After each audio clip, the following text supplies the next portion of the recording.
আসসালামু আলাইকুম রহমতুল্লাহি ওয়া বারাকাতুহু। সম্মানিত প্রিয় মুসলিম ভাই ও বোনেরা, আর ইসলামিক টিভির পক্ষ থেকে সকলকে জানাই আন্তরিক মোবারকবাদ। আশা করি সকলে ভালো আছেন। আমিও আলহামদুলিল্লাহ আল্লাহর রহমতে ভালো আছি। আজকে আপনাদের মাঝে আলোচনা করব নামাজের সময়সূচি সম্পর্কে। তো আজ থেকে শনিবার 13 এপ্রিল 2024 ইংরেজি, 30 চৈত্র 1430 বাংলা, 3 শাওয়াল 1445 হিজরি, ঢাকা এবং তার পার্শ্ববর্তী এলাকার নামাজের সময়সূচিগুলো তুলে ধরছি। তারপরে অন্যান্য জেলা বিভাগগুলো নামাজের সময়সূচিগুলো তুলে ধরবো।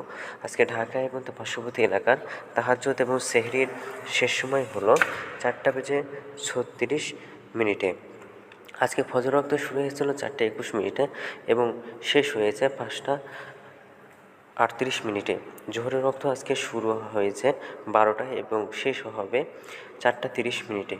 আসরের রক্ত আজকে শুরু হবে 4:31 এবং আসরের রক্ত আজকে শেষ হবে 6:18।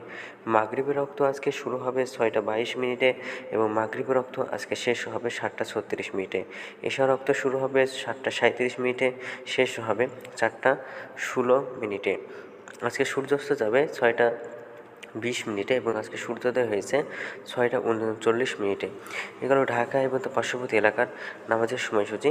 এখন আপনাদের মাঝে আলোচনা করব বিভাগীয় শহরের জন্য উল্লেখিত সময়ের সঙ্গে যেসব বিভাগের সময় আপনি যোগ বিয়োগ করবেন তা হলো এই, অর্থাৎ বিয়োগ করবেন চট্টগ্রামে 5 মিনিট এবং সিলেটে 6 মিনিট কম করবেন।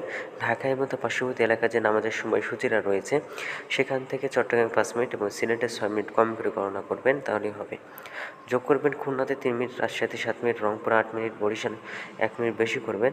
ঢাকা এবং তার পার্শ্ববর্তী এলাকায় যে নামাজের সময়সূচিটা রয়েছে সেখান থেকে খুলনাতে 3 মিনিট, রাজশাহীতে 7 মিনিট, রংপুরে 8 মিনিট, বরিশালে 1 মিনিট বেশি করে গণনা করবে, তাহলে হবে। তো আজকের ভিডিওটি এ পর্যন্তই ছিল। আর এই সূত্রটা নিয়েছি আমরা ইসলামিক ফাউন্ডেশন থেকে। ভিডিওটি যদি আপনাদের ভালো লাগে তাহলে অবশ্যই কিন্তু চ্যানেলটি সাবস্ক্রাইব করে পাশে থাকবেন। ধন্যবাদ সকলকে।